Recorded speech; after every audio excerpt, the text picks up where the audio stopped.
사도신경으로 우리의 신앙 고백하도록 하겠습니다. 나는 전능하신 아버지 하나님, 천지의 창조주를 믿습니다. 나는 그의 유일하신 아들, 우리 주 예수 그리스도를 믿습니다. 그는 성령으로 잉태되어 동정녀 마리아에게서 나시고 본디오 빌라도에게 고난을 받아 십자가에 못 박혀 죽으시고 장사된 지 사흘 만에 죽은 자 가운데서 다시 살아나셨으며 하늘에 오르시어 전능하신 아버지 하나님 우편에 앉아 계시다가 거기로부터 살아있는 자와 죽은 자를 심판하러 오십니다. 나는 성령을 믿으며 거룩한 공교회와 성도의 교제와 죄를 용서받는 것과 몸의 부활과 영생을 믿습니다. 아멘.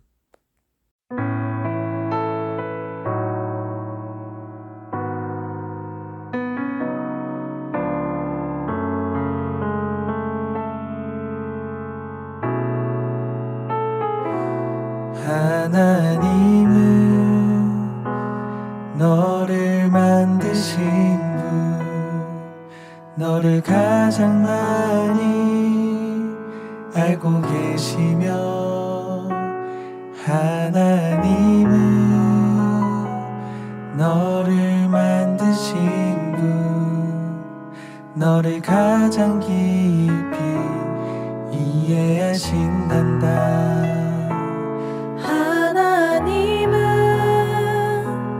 너를 지키시는 분, 너를 절대 포기하지 않으며, 하나님은 너를 지키시는 분, 너를 쉬지 않고 지켜보신단다. 그의 생각 셀 수 없고 그의 자비 무궁하며 그의 성실 날마다 새롭고 그의 사랑 끝이 없단다.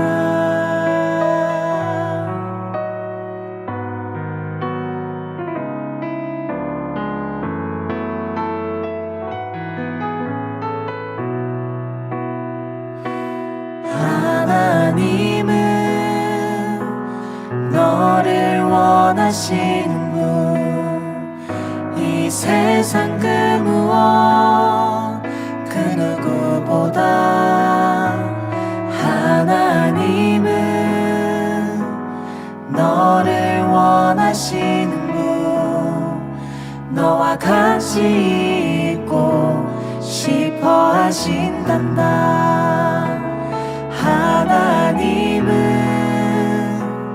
너를 인도하는 분, 광야에서도 폭풍 중에도 하나님은 너를 인도하는 분, 푸른 초장으로 인도하신단다. 그의 생각 셀 수 없고 그의 자비 무궁하며 그의 성실 날마다 새롭고 그의 사랑 끝이 없단다. 그의 생각 셀 수 없고 그의 자비 무궁하며 그의 성실 날마다 새롭고 그의 사랑 끝이 없단다. 그의 생각 셀 수 없고 그의 자비 무궁하며 그의 성 주신 날마다 새롭고 그의 사랑 끝이 없단다.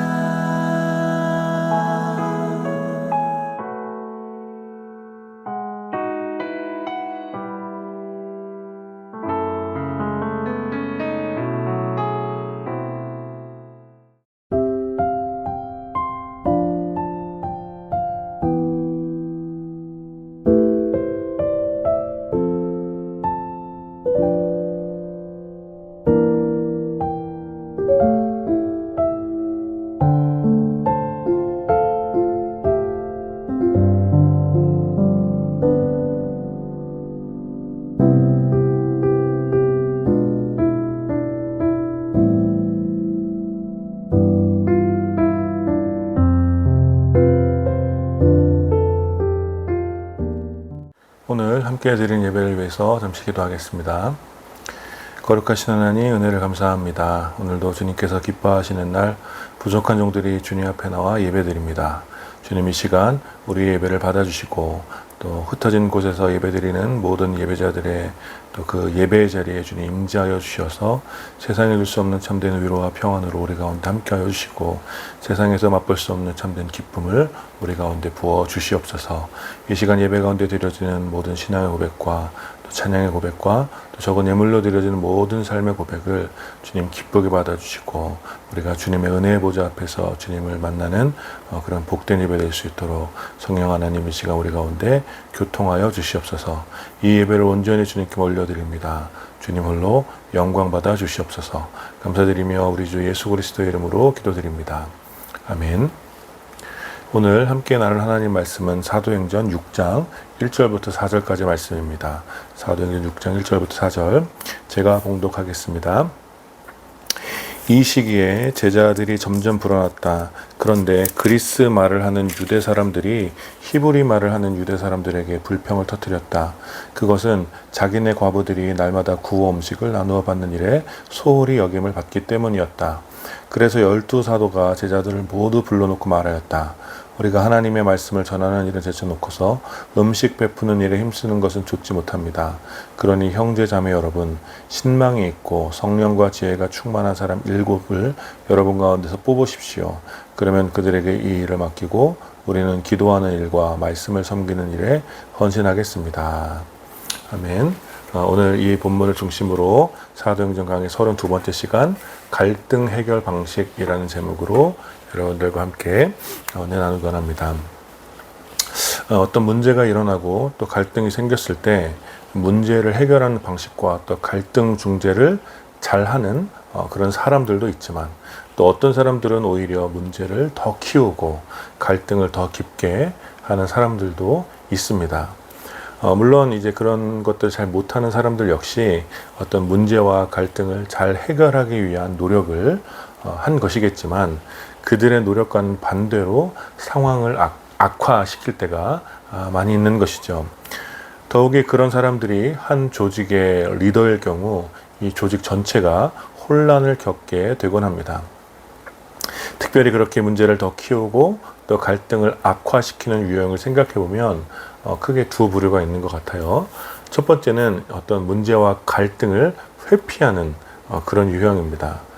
분명 이 자신이 리더로서 적절하게 문제를 해결하고 또 갈등을 중재해야 할 위치에 있음에도 불구하고 비겁한 이유로 또 이런저런 이유로 문제를 그냥 다른 사람에게 떠넘기거나 갈등의 책임을 다른 이에게 무책임하게 전가시키는 사람입니다. 시간이 가면 어떻게든 해결되겠지라는 그런 생각을 가지고 대충 지금의 복잡한 상황만 벗어나려고 하는 그런 유형이죠. 이런 유형의 리더로 있을 때 문제는 또 다른 문제로 확산되기 쉽고 갈등은 안 보이는 곳에서 더욱 심하게 곪게 되어 결국 조직이 굉장히 심각한 피해를 당할 수밖에 없게 되는 것이죠. 또 다른 유형은 해결할 능력도 되지도 않으면서 자기 마음대로 문제와 갈등을 정리하려고 하는 경우입니다. 이 어줍잖은 공명심을 가지고 자기가 나서면 문제가 다 해결될 것이라고 스스로는 믿고 있지만 자신의 믿음과는 다르게 문제 해결에 그 어떤 능력도 없고 갈등 중재의 능력도 빈약한 경우입니다. 이런 유형의 리더로 있을 때 이 문제의 당사자들과 갈등을 겪고 있는 사람들의 불만은 오히려 더 커지게 되고 리더에 대한 반발심이 커져서 심각한 경우의 극도의 분노로 표출되기도 하죠. 그러니 문제가 발생하고 갈등이 생겼을 때 이를 지혜롭게 해결하는 것이 얼마나 어렵고 또 그것이 얼마나 중요한 것인지를 우리는 경험적으로 또 상식적으로 잘 알고 있습니다.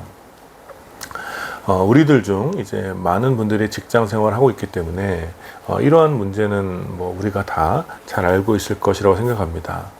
문제를 잘 해결해주고 또 갈등을 적절하게 중재해주는 리더를 만나는 것이 얼마나 큰 복인지 최근 우리 홀씨교회 회원들이 이제 직장에서 겪었던 일들을 생각하면 이제 그러한 문제들이 더 크게 느껴지는 것 같습니다. 그런 면에서 오늘 우리가 함께 읽은 본문은 큰 교훈을 우리에게 가져다 줍니다. 오늘 우리가 함께 읽은 본문에서는 우리가 지금까지 살펴본 사도행전의 어떤 흐름을 가로막는 듯한 한 사건이 기록되어 있습니다.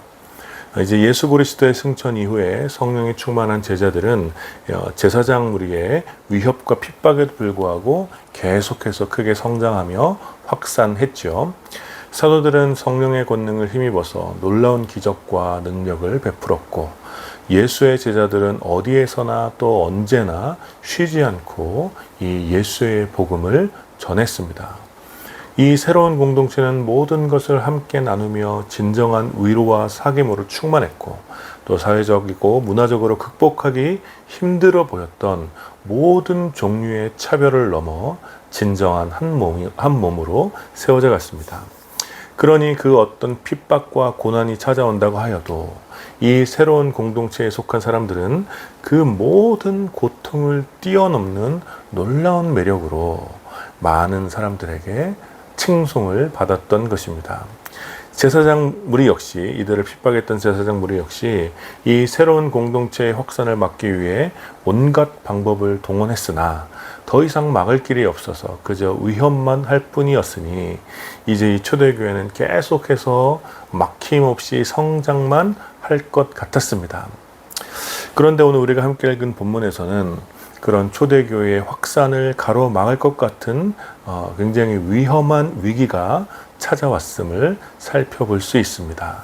1절 말씀입니다. 이 시기에 제자들이 점점 불어났다. 그런데 그리스 말을 하는 유대 사람들이 히브리 말을 하는 유대 사람들에게 불평을 터뜨렸다. 자기네 과부들이 날마다 구호 음식을 나누어 받는 일에 소홀히 여김을 받기 때문이었다.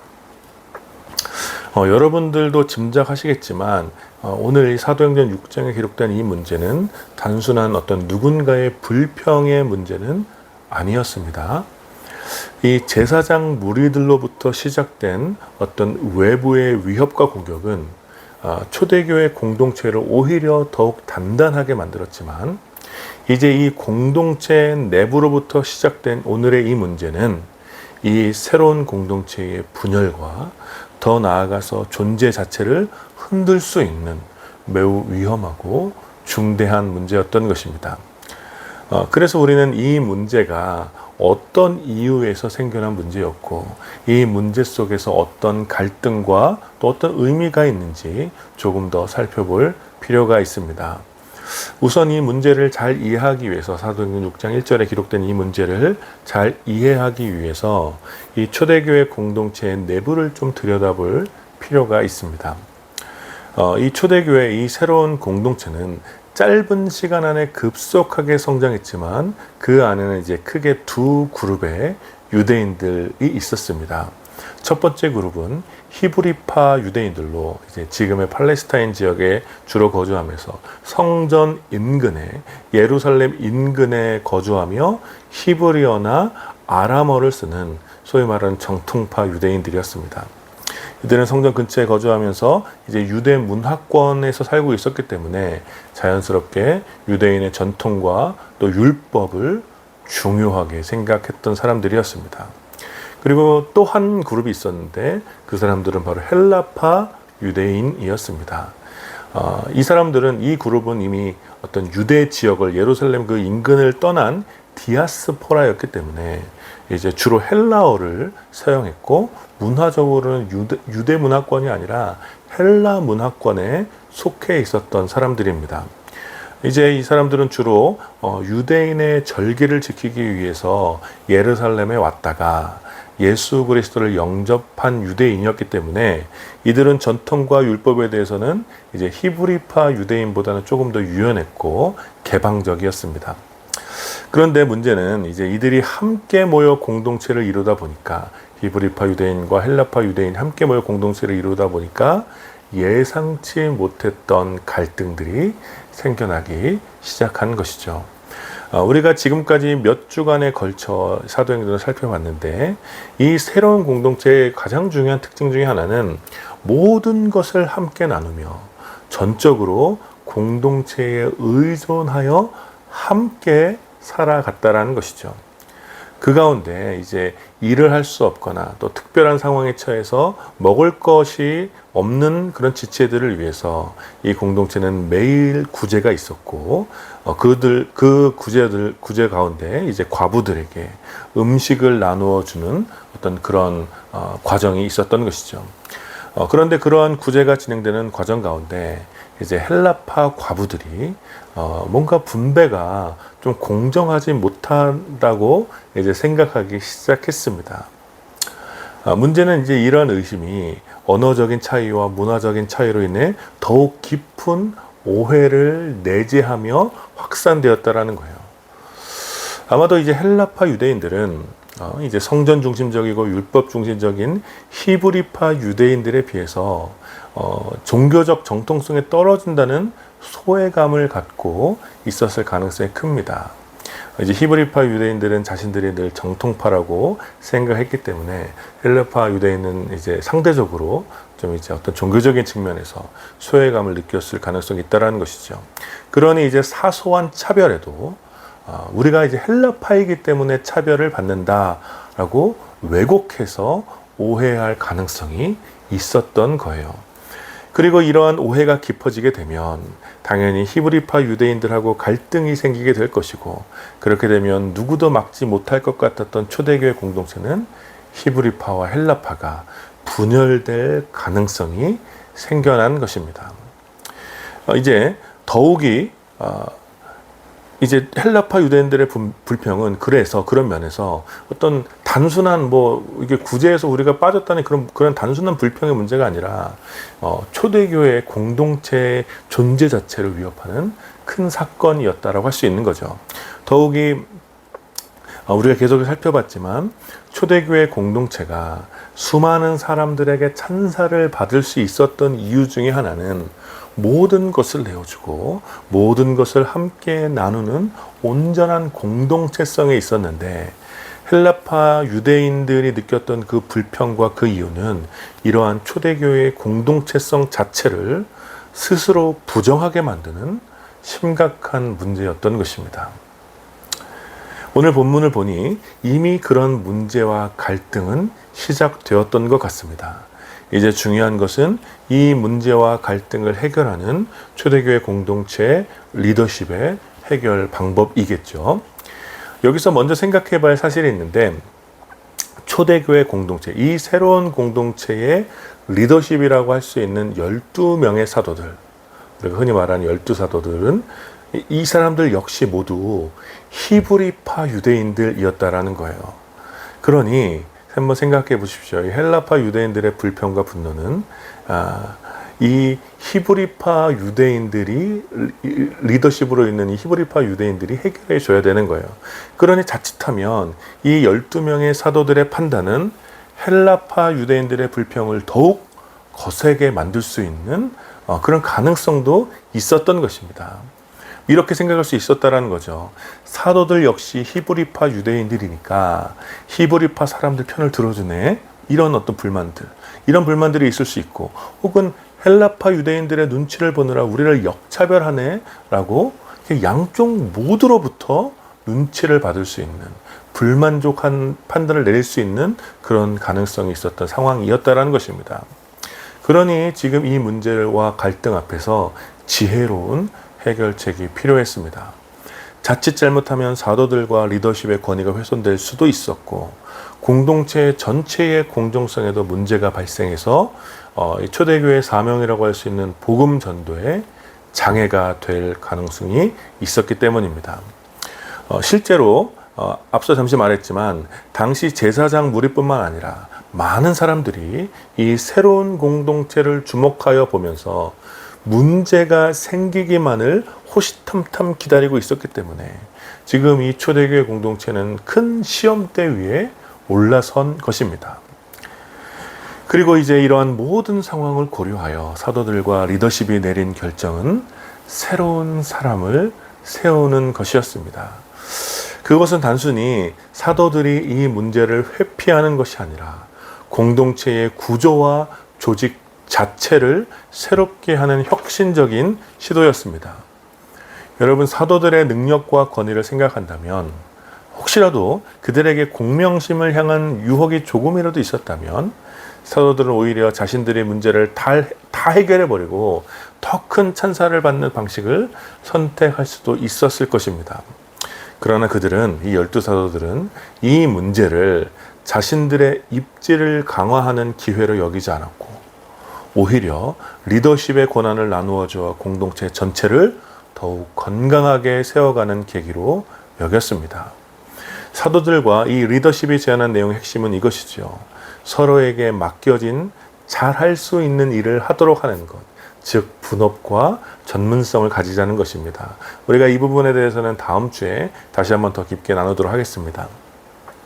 사도들은 말씀을 전하고 가르치는 일에 더욱 집중하고 구제와 공동체를 섬기는 일을 전문적으로 할 수 있는 사람 7명을 세워서 이 문제를 해결하자는 것이었습니다. 이것은 사도들은 말씀을 전하는 고귀한 일만 하는 높은 사람이니 그 짜잘한 일들을 할 다른 사람을 세우자는 책임 회피성 제안이 아니에요.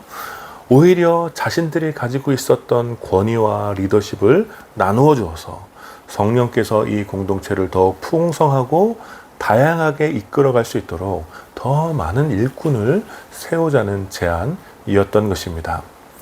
이러한 제안에는 여러분, 사도들의 진정한 겸손이 담겨져 있습니다. 무엇보다 이제 자신들 전부가 히브리파 유대인으로 헬라파 유대인을 위한 적절한 배려와 관심이 부족했음을 인정하는 겸손과 또 그 모든 구성원들을 섬기기에는 자신들에게 한계가 있음을 고백하는 것이죠. 여러분, 리더가 이러한 시인을 하고 고백을 하는 것은 지금도 그렇지만 옛날에는 더더욱 쉬운 일이 아니었습니다. 무엇보다 여러분, 초대교회가 지금 어떻게 성장하고 있었습니까? 사도들의 강력한 기적과 권능으로 세워져 가고 있었기 때문에 그 상황에서 사도들의 이러한 연약함을 고백하는 것은 더욱 어려웠을 것입니다. 그러나 그럼에도 불구하고 사도들은 자신들보다 이 일을 잘 해결할 수 있는 사람 7을 세워서 이 일을 온전히 맡기려고 했던 것입니다.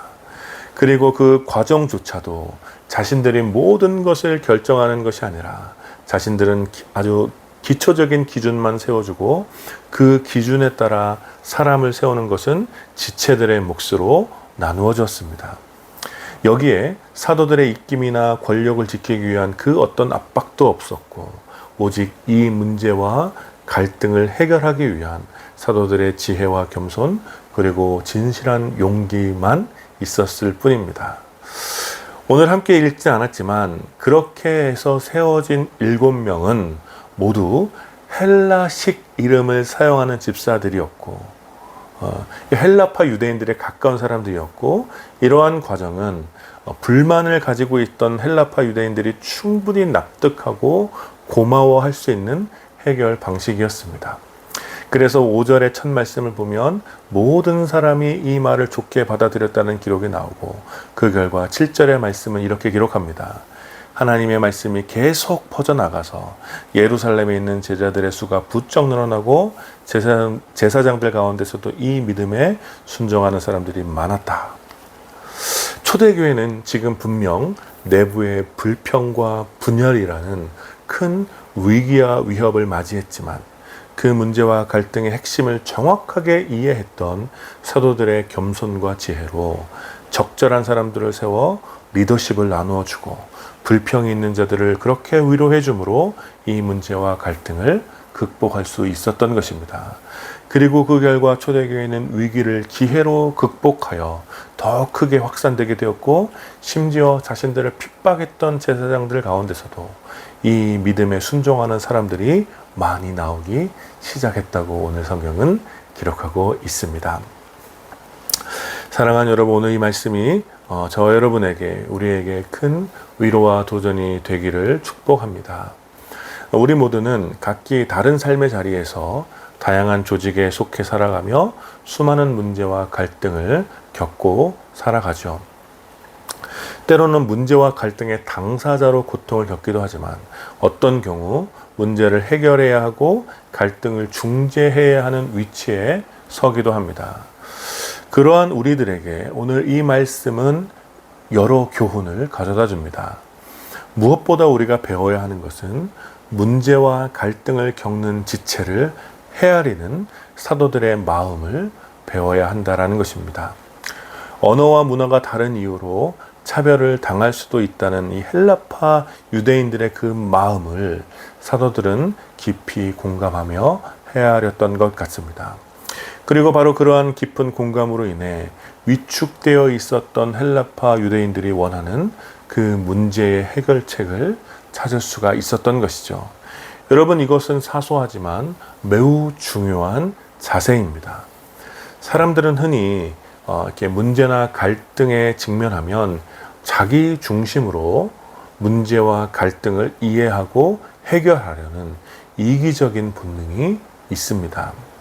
그래서 다른 사람의 불평과 고통을 사소한 것으로 판단하고 언제나 자기 자신이 더 희생당하고 더 억울한 상황에 처해 있다고 확신하기 쉽다라는 것이죠. 그러나 설령 그것이 사실이라고 할지라도, 자신이 더 억울하고 더 힘든 위치에 있다고 할지라도 그러한 마음을 갖는 것은 문제 해결과 갈등을 중재하는데 아무런 도움이 되지 못합니다. 너보다는 내가 더 힘들어. 문제의 원인은 내가 아니라 너 때문이야. 나는 할 만큼 했는데 도대체 넌 뭘 한 거야? 이런 식의 마음은 불평을 가진 대상을 향하여 더 큰 불평으로 상대하는 격인 것입니다. 그러니 그러한 마음은 도리어 문제와 갈등을 더 심하게 확산될 가능성이 큰 것이죠. 따라서 예수님의 제자들은 어떤 억울하고 불합리한 상황 속에서도 먼저 상대방의 고통을 헤아리며 문제와 갈등으로 인해 위축되고 불안정한 이들의 상황에 공감해 주어야 하는 것입니다. 왜 그래야 되느냐? 무엇보다 우리 주 예수님께서 그렇게 하셨기 때문입니다. 하나님을 스스로 떠나 죄와 사망의 문제로 하나님과 갈등을 겪고 있는 죄인들을 위해 이 땅에 오신 예수님께서는 교만한 죄인들을 향하여 자신의 의로움을 자랑하지 않으셨습니다. 여러분, 상황과 결과를 따지자면 예수님만큼 억울한 사람이 어디 있겠습니까? 아무런 잘못도 없으시고 또 그럴 이유도 없으신 분이 불평과 불만으로 가득한 죄인들을 위하여, 수많은 문제와 갈등 속에서 불완전한 삶을 살아가고 있는 죄인들을 위하여 그저 그들의 슬픔과 탄식을 헤아리시며 공감하시고 그들을 위해 십자가에 달리신 것입니다. 그들이 더 이상 불평할 수 없는 놀라운 사랑의 방식으로, 모든 것을 내어주는 그 위대한 헌신으로, 죽으심으로 죽음을 이기신 그 놀라운 능력으로 죄인들의 모든 문제와 갈등을 해결해 주셨다라는 것이죠. 그리고 그런 예수 그리스도의 제자들은 그런 예수님의 방식대로 문화적 차이와 언어적 차이로 인해 차별을 당할 수도 있을 것이라는 그 불안한 이들의 마음을 헤아려 그들이 원하는 방식대로 그 문제와 갈등을 해결해 준 것입니다. 그리고 더 나아가 우리가 배워야 하는 사실은 이러한 과정에서 자신의 모든 것을 기꺼이 내어줄 수 있는 사도들의 겸손과 헌신입니다. 우리는 언제나 좋은 말, 멋진 말, 또 겸손한 말, 지혜로운 말을 할 수는 있습니다. 그러나 우리가 말하는 대로, 우리가 주장한 대로 실제로 좋은 사람이 되거나, 멋지게 살아가거나, 겸손을 행하거나, 지혜롭게 행동하는 것은 전혀 다른 차원의 문제라는 것입니다. 우리는 늘 행동하기를 주저합니다. 무엇보다 내 것을 내어줘야 하고 또 손해를 봐야 하며 고통이 뒤따르는 행동을 할 때에는 더욱더 주저합니다. 말하는 것은 쉽지만 포기하는 것은 어렵습니다. 판단은 쉽지만 정의를 실현하는 것은 더더욱 어렵습니다. 그러나 예수님의 제자들은 그 일을 해내야 하며 이것이야말로 진정한 제자도라고 할 수 있습니다. 예수님을 닮아간다라는 것은 어떤 지식이나 철학을 배우는 것이 아니라 말 그대로 예수님의 삶의 그 모든 궤적, 그 말과 행동 전부를 닮아가는 과정입니다. 그러니 문제를 해결하고 갈등을 중재하기 위해서 선하고 지혜로운 해결책이라면 반드시 예수님을 닮은 모습대로 우리가 먼저 포기하고 희생할 수 있는 용기가 필요한 것입니다. 예수님의 제자들은 다른 영역에서는 오히려 승부욕이 필요가 없으나 선을 행하고 정의를 실천하는 것에는 어디서나 언제나 선구자가 되어야 하며 공동체의 문화 전체를 주도할 수 있어야 합니다. 그래서 예수님의 제자들은 어떤 문제가 일어났을 때 가장 먼저 나서서 기꺼이 희생을 감수해야 하고 갈등을 중재하기 위해서라면 기꺼이 자신이 고통을 감수하고 양보해야 하는 것입니다. 그것이 바로 예수님의 삶이었으며 우리가 따라가야 할 삶의 모습이고 그것이 바로 공동체 전체를 회복시키시는 예수 그리스도의 문제 해결 방식이었고 예수님을 따라가는 그리스도인의 문제 해결 방식인 것입니다. 그러니 사랑하는 여러분 주변의 사람들이 오늘 말씀처럼 살아가지 않는다고 그들을 탓하지 마십시오. 정말 열받고 짜증나며 생각할수록 억울해도 우리가 먼저 우리 삶의 모든 것을 내어주고 양보하며 선과 정의를 한번 실천해 봅시다. 어쩌면 평생 동안 우리 주변에서 우리들만 혹은 나 혼자만 그렇게 살아갈 수도 있지만 여러분 그럴 때마다 예수님의 말씀을 기억하십시오.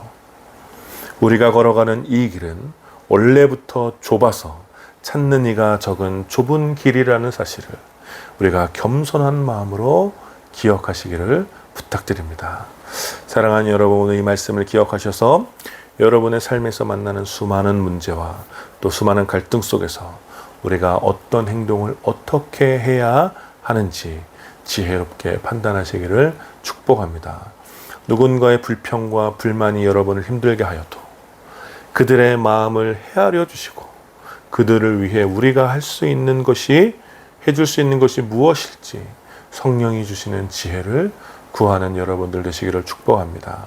그렇게 조금씩 여러분이 있는 곳에서 문제가 생길 때마다 의지할 수 있는 사람으로 갈등이 생겼을 때마다 지혜롭게 중재를 맡길 수 있는 신뢰받는 사람으로 그렇게 정의와 평화의 사람으로 모든 이들에게 겸손한 사람으로 세워져 가기를 마음을 다해 축원합니다.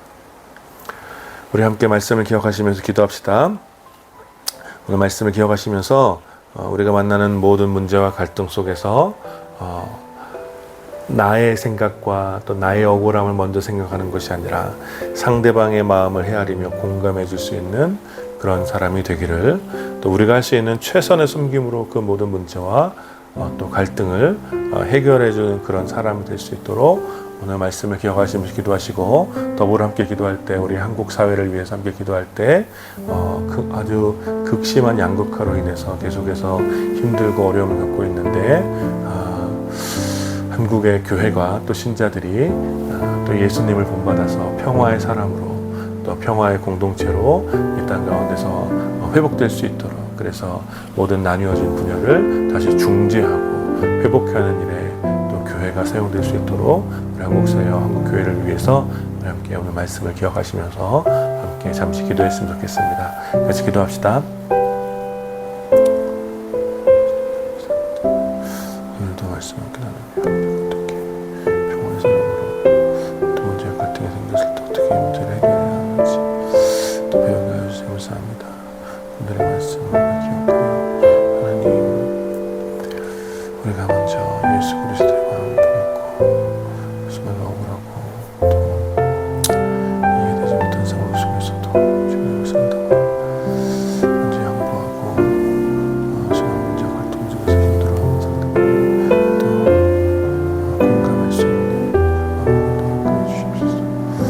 하나님, 이런 상황을 잡아주시고 하나님께 평화와 정체를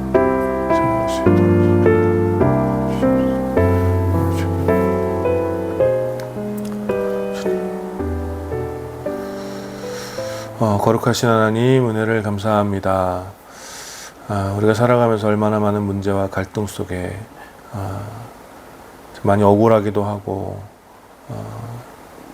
고통스럽기도 하고 또 속상한 일들을 그렇게 겪으며 하루하루 살아가는 우리들의 모습을 주님 긍휼히 여겨 주시옵소서.